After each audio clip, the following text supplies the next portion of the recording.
جب فضا بارود سے بوجھل ہو اور سرحد پر خاموشی دھماکوں سے پہلے کی ہو، تب جنگ صرف بندوق سے نہیں جیتی جاتی، وہ عقل، حکمت اور بروقت تیاری سے جیتی جاتی ہے۔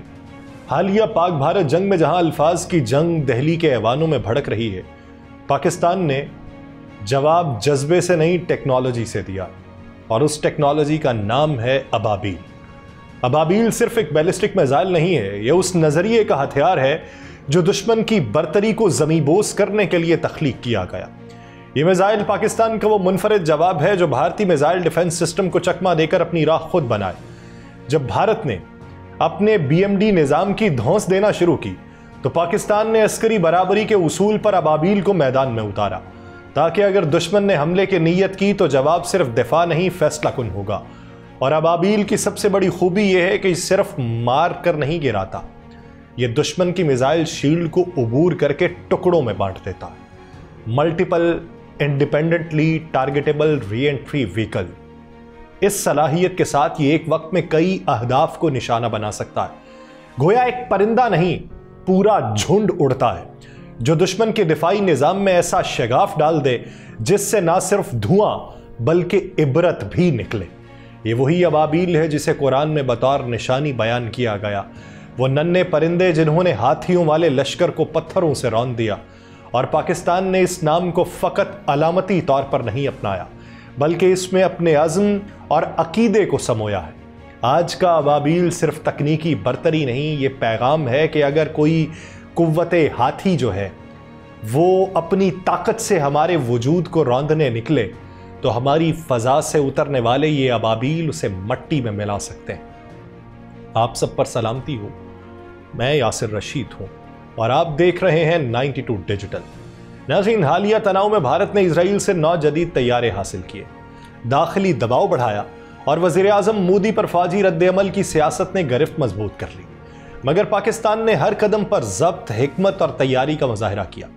جہاں بھارت اشتعال انگیزی کی راہ پہ تھا، پاکستان نے العربیہ جیسے بین الاقوامی پلیٹ فارم پہ واضح پیغام دیا کہ ہم جنگ نہیں چاہتے مگر دفاع کے لیے تیار ہیں۔ اب ایسے میں ابابیل محض ایک میزائل نہیں، پاکستان کی ایک خاموش مگر ناقابل تردید برتری کا استعارہ بن چکا ہے۔ یہ اس بات کی علامت ہے کہ پاکستان اگرچہ امن کا دائی ہے، مگر جب بقا کی بات ہو تو اس کی فضاؤں سے آنے والی آوازیں وقت کے ہاتھیوں کو روک سکتی ہیں۔ ابابیل میزائل صرف ایک ہتھیار نہیں بلکہ جنوبی ایشیا میں دفاعی توازن کا نیا مرکز بن چکا ہے۔ جب بھارت اسرائیل سے جدید طیارے حاصل کرے اور اندرونی سیاسی دباؤ کو سرحدوں پر منتقل کرنے کی کوشش کرے تو ایسے میں پاکستان نے ابابیل میزائل کے ذریعے نہ صرف دفاع کو مضبوط کیا ہے بلکہ جارحیت کے کسی بھی ممکنہ منظرنامے کو پیشگی جواب دینے کی حکمت عملی بھی دنیا پر واضح کر دی ہے کہ ابھی تم پہ بہت تھوڑا آزمایا گیا، ابھی جو آزمایا جائے گا وہ تمہاری قوت برداشت سے باہر کا ہوگا۔ ابابیل کی اصل طاقت اس کی MIRV ٹیکنالوجی ہے جو بیک وقت مختلف اہداف کو نشانہ بنانے کی صلاحیت رکھتی ہے، یعنی دشمن کے بیلسٹک میزائل ڈیفنس نظام کو بے اثر کرنے والا یہ ہتھیار پاکستان کو ایک اسٹریٹجک برتری دیتا ہے۔ اس میزائل کا ڈیزائن اس طرح تشکیل دیا گیا ہے کہ یہ 1500 کلوگرام تک مختلف اقسام کے وار ہیڈز لے جا سکتا ہے جو روایتی اور جوہری دونوں نوعیت کے ہو سکتے ہیں۔ خان ریسرچ لیبارٹریز کی جانب سے تیار کردہ اس میزائل نے ماضی کی مایا ایندھن ٹیکنالوجی سے ممکنہ طور پہ شاہین 3 کے ٹھوس ایندھن ماڈل تک ایک تکنیکی جست لگائی ہے جس میں پے لوڈ فیئرنگ کو بڑھا کر دوسرے مرحلے کو طویل بنایا گیا ہے تاکہ MIRV وار ہیڈز کو مؤثر طریقے سے پہنچایا جا سکے۔ ابابیل کا مطلب صرف تکنیکی برتری نہیں بلکہ ایک علامتی پیغام ہے کہ جس طرح قرآن میں ابابیل نے طاقتور دشمن کی اینٹ سے اینٹ بجا دی تھی، پاکستان بھی اپنی خود مختاری کے خلاف اٹھنے والے ہر ہاتھ کو اسی قوت سے روکنے کی صلاحیت رکھتا ہے۔ موجودہ پاک بھارت کشیدگی میں یہ میزائل پاکستان کی دفاعی حکمت عملی کا ایسا ستون ہے جو نہ صرف دشمن کے ارادوں کو روکے بلکہ جنگی توازن کو بھی پاکستان کے حق میں جھکا دے۔ اب یہ ہم بتا کیوں رہے ہیں؟ ایک سوال۔ بہت سارے لوگوں کے اعتراضات ہیں کہ میں پاکستان کا دفاعی منظرنامہ جو ہے وہ سامنے رکھ دیتا ہوں جس سے دشمن کو فائدہ بھی پہنچ سکتا ہے، لیکن یاد رکھیے کہ پاکستان کے دفاع کا منظرنامہ کسی ایک سمت میں پڑا ہوا نہیں ہے، کسی چھوٹے سے کوزے کے اندر بند نہیں ہے، کسی ایک طرف جھکاؤ والا نہیں ہے۔ ملٹیپل ہمارے ٹارگٹس ہیں، ملٹیپل دفاع کے ہمارے پاس مواقع موجود ہیں۔ تو جب آپ کے پاس دفاع کے مختلف مواقع موجود ہوں تو دائیں دکھا کے بائیں بھی ماری جا سکتی ہے۔ تو یہ حقائق اپنے دشمن کے سینے میں پیوست کر دینا ضروری ہے کہ تم اگر اٹھنا چاہو گے تو یہاں سے یہاں سے یہاں سے یہاں سے بھی مار پڑے گی۔ وہ جو ابھی ہمارے مخفی ارادے ہیں دفاع کے، وہ جو ہماری ابھی مخفی قوت ہے دفاع کی، وہ تو میں اجاگر ہی نہیں کر رہا۔ صرف یہ بتانا ہے کہ جب پچھلی بار تم آئے تھے تو ہمیں امید نہیں تھی کہ تم اس طریقے سے آؤ گے، تم اتنا بزدلانہ وار کرو گے۔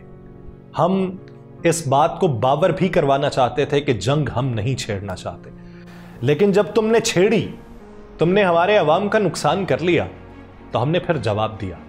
وہ جواب تھا پاکستان کی طاقت کا، وہ تھا کہ حجم کے اعتبار سے نہیں لڑا جاتا۔ تو اسی طریقے سے ہم اب یہ تم کو بتا رہے ہیں کہ اگر تم آگے بڑھنے کی تگودو کرو گے اور جارحیت تمہارے سر پہ سوار ہوگی، تو یاد رکھو کہ ابابیل بھی ایک موجود ہے۔ وادی محسر میں جب پیغمبر اسلام صلی اللہ علیہ وآلہ وسلم نے اپنی اونٹنی کی رفتار تیز کی تو ان کے ہمراہ صحابہ کو شاید اس لمحے کی شدت کا مکمل ادراک نہیں ہوا تھا، لیکن جب آج کا مومن حاجی اسی مقام سے گزرتا ہے تو دل کی دھڑکن بے ساختہ تیز ہو جاتی، جیسے صدیوں پر پھیلاؤ کوئی نادیدہ بوجھ آج بھی فضا میں معلق ہو۔ یہ وہی وادی ہے جہاں کبھی ابرہا کا لشکر جو خانہ کعبہ کو مٹانے آیا تھا، ابابیلوں کے ہاتھوں وہ کنکریوں سے نیست و نابود ہو گیا تھا۔ یہی وہ لمحہ تھا جب تاریخ نے ایک ابدی سبق لیا تھا۔ طاقتور وہ نہیں جو ہاتھی پر سوار ہو، بلکہ وہ جو سچائی اور تحفظ کا نقطۂ حق پہ کھڑا ہو، خواہ ہاتھ میں صرف ایک کنکری ہی کیوں نہ ہو۔ اور آج صدیوں بعد پاکستان نے اس تاریخی لمحے کو نہ صرف یاد رکھا ہے، بلکہ اسے اپنے دفاعی شعور کا عنوان بنایا ہے ابابیل کے نام سے۔ وہ جدید ترین بیلسٹک میزائل سسٹم جو محض ایک ہتھیار نہیں بلکہ تاریخ کے اس لمحے کی تکنیکی بازگشت ہے جب چھوٹے پرندے عظیم فوج پر فتح یاب ہوئے۔ ابابیل میزائل جو MIRV ٹیکنالوجی سے لیس ہے، بھارت کے دفاعی حصار کو توڑنے کے لیے ڈیزائن کیا گیا۔ وہی بھارت جو آج بھی جارحیت کے خواب دیکھتا ہے، جہاں ہندوستان جدید رافیل طیاروں، اسرائیلی سسٹمز اور میزائل شیلڈز پہ فخر کرتا ہے، وہاں پاکستان نے نہ صرف اپنی فضائی قوت J-10C جیسے جدید طیاروں سے اضافہ کر کے دکھائی، بلکہ SEAD اور الیکٹرانک وارفیئر میں اپنی صلاحیتوں کو تیز کیا تاکہ دشمن کا ہر ریڈار، ہر دفاعی گنبد اور ہر خام خیالی اس کے اپنے بوجھ تلے دب جائے۔ اور یہ سب اس تاریخی بصیرت کا تسلسل ہے جو ہمیں وادی محسر میں ملی تھی کہ حملہ اگر باطل کا ہو تو اس کا انجام خاک ہونا طے ہے۔ ابابیل میزائل نہ صرف دشمن کے بیلسٹک میزائل ڈیفنس کو چیر کر نکلنے کی صلاحیت رکھتا ہے، بلکہ یہ جنوبی ایشیا میں ملٹیپل انڈیپینڈنٹلی ٹارگیٹیبل ری انٹری وہیکل نظام سے لیس پہلا ہتھیار ہے جو ایک ساتھ کئی اہداف کو نشانہ بناتا ہے۔ یہ ٹیکنالوجی ایک واضح پیغام ہے کہ پاکستان دفاعی سطح پر صرف رد عمل دینے والا ملک نہیں رہا، بلکہ وہ جارحیت کو پہلے لمحے میں روکنے کی حکمت عملی بھی اختیار کر چکا ہے۔ اور پاکستان کا یہ جدید ترین ہتھیار، جس کا نام خود ایک روحانی فتح کی علامت ہے، دشمن کے لیے یاد دہانی ہے کہ جب جب زمین پر ظلم اپنی حدوں سے تجاوز کرے گا، تاریخ دوبارہ دہرائی جاتی رہے گی اور ابابیل پھر آسمان سے اتریں گے۔ جب یمن پر حبشہ کا تسلط قائم ہوا تھا تو اس کا گورنر ابرہا بن سبحہ اشرفی ایک ایسا نام تھا جو عرب کی غیرت کو چیلنج کرنے والا تھا۔ میں ماضی کو ریلیٹ کرتا ہوں حال سے کہ ہم نے کیا کیا سیکھ کے کیا کیا بنایا۔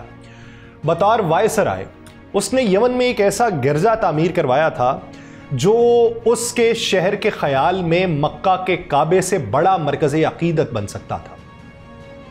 القلیس نامی یہ چرچ نہ صرف فن تعمیر کا نمونہ تھا بلکہ ابرہا کی اس خواہش کا مظہر تھا کہ اہل عرب کا رخ جو ہے وہ کعبہ سے ہٹ جائے اور اس کی نظریں اس کے بنائے ہوئے مقام عبادت پہ جم جائیں۔ تو اس وقت تاریخ دان اس پورے معاملے کو اس طریقے سے دیکھتا ہے۔ ایف ای پیٹرس وہ اپنی کتاب کے اندر یہ لکھتا ہے کہ جو اس کی کتاب ہے محمد اینڈ دی پیغمبر آف اسلام، اس میں وہ ابن اسحاق کے حوالے سے لکھتے ہیں کہ ابرہا نے نجاشی بادشاہ کو فخر سے پیغام بھیجا تھا کہ میں نے آپ کے لیے ایسا چرچ بنایا جیسا پہلے کسی بادشاہ نے نہ بنوایا، اور میں چین سے نہیں بیٹھوں گا جب تک عرب اس کی یاترا نہ کرنے لگے۔ مگر ابرہا بھول گیا تھا کہ عرب محض مذہب پرست ہی نہیں ہے، بلکہ وہ غیرت مند اور روایت پہ جان نچھاور کرنے والے ہیں۔ اور یہ چرچ اس کے لیے محض ایک جو تھا عمارت نہیں تھا، بلکہ ایک تاریخی اور روحانی حملہ تھا ان مراکز پہ اور عقیدت کعبہ رکھنے والوں پہ۔ چنانچہ بنو کنانہ کے ایک عرب کاہن نے رات کی تاریکی میں چرچ کی بے حرمتی کی، جسے ابرہا نے نہ صرف توہین سمجھا بلکہ اعلان جنگ گردانا۔ اس نے خبر پائی کہ یہ حرکت جو ہے وہ مکہ کے کسی شخص کی، اور یہی لمحہ تھا جب یمن اور مکہ کے درمیان تلخی کی خلیج جو تھی وہ ناقابل عبور حد تک پہنچ گئی۔ پیٹر جی ریڈل اور پیٹر کاٹرل جو ہیں وہ اپنی کتاب کے اندر لکھتے ہیں کہ دونوں خطوں یہ دشمنی اس وقت اپنے عروج پہ پہنچی جب ابرہہ کے ایک حلیف کو حجاز میں قتل کر دیا گیا، اور یہی لمحہ تھا کہ جب ابرہہ نے اپنی تلوار کو نیام سے نکالا اور قسم کھائی کہ وہ کعبہ کو مٹی میں ملا کر ہی چین لے گا۔ ابرہہ نے چنانچہ تاریخ کے اوراق جو ہیں اس کو گواہی بناتے ہوئے 40,000 حبشی فوجیوں جن میں کئی ہاتھی بھی شامل تھے ان کے ساتھ مکہ کی طرف زبردست مارچ شروع کر دیا۔ اور تاریخ داں ریک ڈنکن لکھتے ہیں کہ یہ لشکر تاریخ کے ان نایاب لمحات میں سے ایک تھا کہ جب ایک طاقتور افریقی سلطنت جزیرہ نما عرب کے دل میں ہاتھیوں کے ساتھ داخل ہوئی۔ راستے میں کئی قبائل نے مزاحمت کی اور حمیری قبیلہ جو ہے اس کے ذوالفر نفیل نے اس کو روکا بھی مگر شکست کھائی، لیکن پھر بعد میں کچھ لوگ قید ہوئے اور طائف والوں نے لات دیوتا کے مندر کی حفاظت کے لیے رہنمائی دے دی اور لشکر مکہ کی جانب بڑھنے لگا۔ اور پھر لشکر جب مفمس کے مقام پہ پہنچا تو لوٹ مار شروع ہوئی، اور اسی دوران قریش کے سردار جناب عبد المطلب کے 200 اونٹ بھی چھین لیے گئے۔ ابرہہ نے اس کے بعد پیغام بھیجا کہ وہ جنگ نہیں صرف کعبہ کو مٹانے آیا۔ خناتہ کے ذریعے یہ پیغام جو تھا وہ جناب عبد المطلب تک پہنچا۔ ملاقات ہوئی اور ملاقات میں ابرہہ نے پوچھا کہ کیا مانگتے ہو؟ جناب عبد المطلب نے جواباً کہا کہ میرے اونٹ واپس دے دو۔ ابرہہ حیران ہوا، اونٹ؟ کعبے کا کچھ نہیں پوچھتے؟ جناب عبد المطلب کی آنکھوں میں سکون تھا مگر لہجے میں وہی توقیر اور توقل تھا جس پر عرب فخر کرتے تھے۔ انہوں نے کہا کہ اونٹ میرے ہیں لیکن وہ گھر اس کا ہے جس کا میں بندہ ہوں، وہ خود اس کی حفاظت کرے گا۔ ابرہہ ہنسا، اس نے کہا کہ وہ میرے ہاتھیوں سے کیسے بچ پائے گا؟ عبد المطلب نے کہا کہ یہ فیصلہ وقت کرے گا، تم صرف میرے اونٹ دے دو۔ اور پھر وہ لمحہ آیا جب جناب عبد المطلب نے مکہ خالی کیا اور قریش کو لے کے پہاڑ پہ چڑھ گئے۔ کعبہ کے دروازے پہ کھڑے ہو کے اس نے آسمان کی طرف نظریں اٹھائیں اور پھر پیچ۔ کعبہ کے دروازے پہ کھڑے ہو کے جناب عبد المطلب نے آسمان کی طرف نظریں اٹھائیں اور وہ دعا مانگی جس نے آسمانوں کو ہلایا کہ اے رب، میں تیرے سوا کسی پہ بھروسہ نہیں کرتا، وہ تیرے گھر پہ حملہ آور ہے تو خود اپنے گھر کی حفاظت فرما۔ اگلی صبح ابرہہ کے لشکر جو تھی اگلی صبح ابرہہ کا لشکر جو تھا وہ محمود نامی ہاتھی جو تھا اس کی قیادت میں مکہ کی طرف سفر کر رہا تھا، لیکن وہ محمود نامی ہاتھی مکہ کی فضا کو سونگ کے رک گیا۔ وہ ہاتھی زمین پر بیٹھ گیا، اسے بارہا مکہ کی جانب جانے کا حکم دیا گیا، اسے مارا گیا، ہنکایا گیا، نیزے مارے گئے، مگر وہ مکہ کی طرف ایک قدم نہ چلا۔ البتہ جب دوسری سمت کو اسے گھمایا گیا وہ فوراً اٹھ کھڑا ہوا۔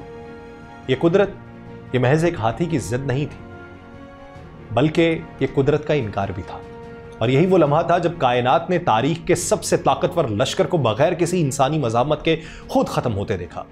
ابرہہ کا لشکر، ہاتھی محمود کی ضد اور پھر آسمان سے آنے والی وہ پرندوں کی فوج، یہ سب ایک ایسے واقعے کا حصہ ہیں جو صرف تاریخ کا باب نہیں ہے بلکہ قدرت کی نشانی۔ جب ابرہہ نے مکہ پر چڑھائی کی نیت سے اپنی چالاک تدبیر کی بنیاد پر یمن سے مارچ کیا تو شاید اسے اپنے 60,000 کے لشکر، ہاتھیوں کی طاقت اور نجاشی کے اعتماد پر حد سے زیادہ بھروسہ تھا، لیکن قدرت نے ایک ہستی بستی کو بچانے کے لیے ایک ایسا باب رقم کیا جو رہتی دنیا تک یاد رکھا گیا۔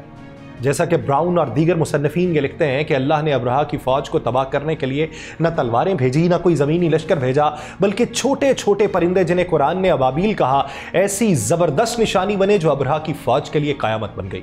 یہ پرندے اپنی چونچوں اور پنجوں میں چھوٹے کنکر لیے اترے اور جیسے ہی انہوں نے ان کنکروں کو گرایا ایک ایک سپاہی زمین پر ڈھیر ہوا۔ سیرت نگاروں کے مطابق کنکریاں نہایت معمولی حجم کی تھیں، چنے یا ریٹھ کے دانے جتنی، مگر جب خدا کی طرف سے آئیں تو وہ مات کا فیصلہ بن گئی۔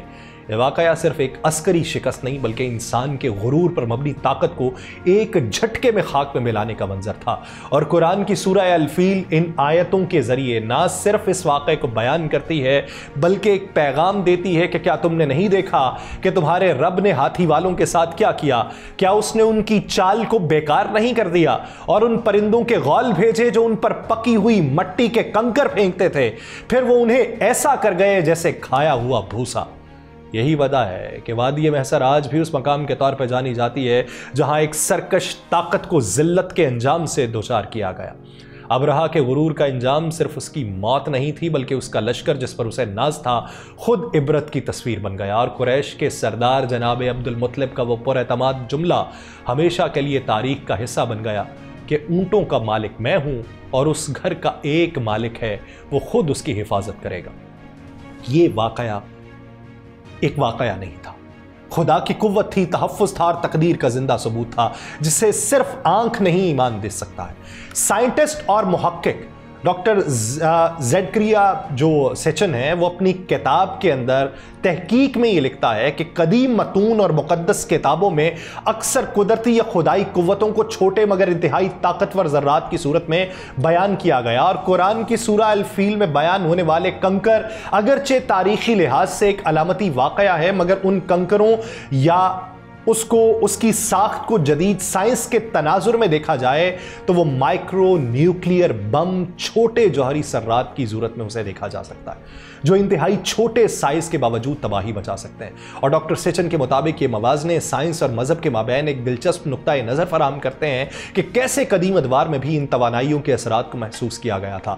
اسی طرح جدید نیوکلیئر فزکس میں ایٹمی بم کے چھوٹے جوہری ذرات یعنی نیوٹرائز اور پروٹونز کو ایک مخصوص ترتیب سے وہ توانائی جو خارج ہوتی ہے وہ تباہی کا سبب بنتی ہے۔ اس کی ساخت اور اثرات کی شدت کو بعض محققین قرآن کے کنکروں کی مثال سے تشبیہ دیتے ہیں جہاں چھوٹے ذرات یعنی کنکر نے بڑے فوجی لشکر کو مٹا دیا تھا۔ ہم نے اسی سے سیکھا، ایٹم بم بنایا، ہم نے اسی سے سیکھ کے ابابیل بنایا۔ فیصلہ آپ کا ہے کہ طاقت کے زام میں رہنا ہے یا امن پسندی کی جانب بڑھنا ہے۔ مجھے دیجیے اجازت، اللہ نے کے بعد۔